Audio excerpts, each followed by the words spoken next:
আউযুবিল্লাহি মিনাশ শাইতানির রাজিম বিসমিল্লাহির রহমানির রহিম।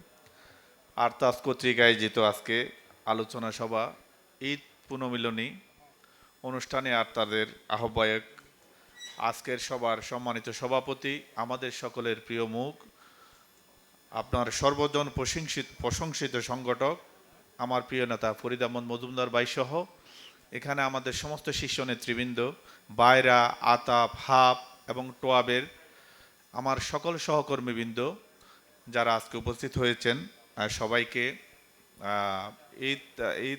ঈদ মোবারক। এটা বিলম্বে হলেও আর আমরা আসলে যখন একজন দক্ষ সংগঠক একটি সংগঠনের হাল ধরে এবং উনি ওনার স্বাগত বক্তব্যে যখন সমস্ত বক্তব্য সমস্ত ইনফরমেশন দিয়ে দেয় হাউসকে, তাইলে ওখানে আর বলার কিছু থাকে না।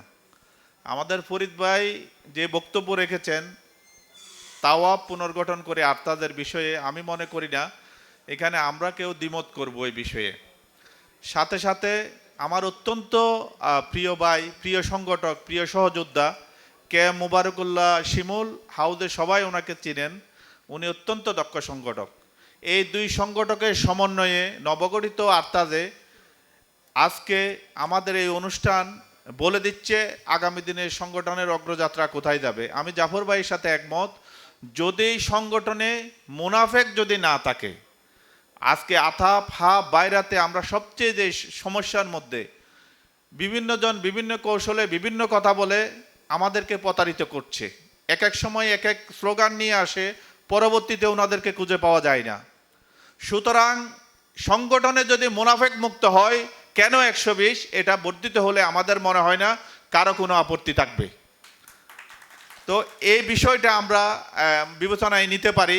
সাথে সাথে আজকে সকল সদস্যরা, শুধুমাত্র বাইরা না, বাইরাতে আমাদের একটু বেশি সমস্যা হলেও আতাপ হাব টোয়াবে আজকে নেতৃত্বের সংকট।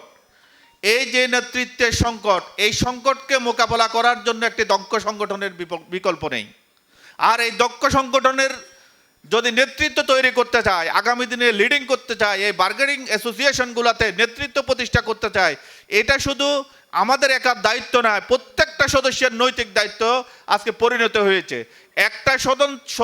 একটা সংগঠনের নেতা রিপ্রেজেন্ট করতে পারে রাষ্ট্রের কাছে, ন্যাশনালি এবং ইন্টারন্যাশনালি।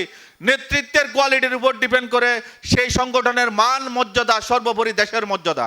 তাই আগামী দিনে আরতাজ একটি দক্ষ সংগঠক তৈরির কারিগর হিসেবে আমাদের সামনে মূল্যায়িত হবে, এই প্রত্যাশা রেখে আপনাদের সবাইকে আন্তরিক অভিনন্দন জানিয়ে আমার বক্তব্য শেষ করছি। আসসালামু আলাইকুম।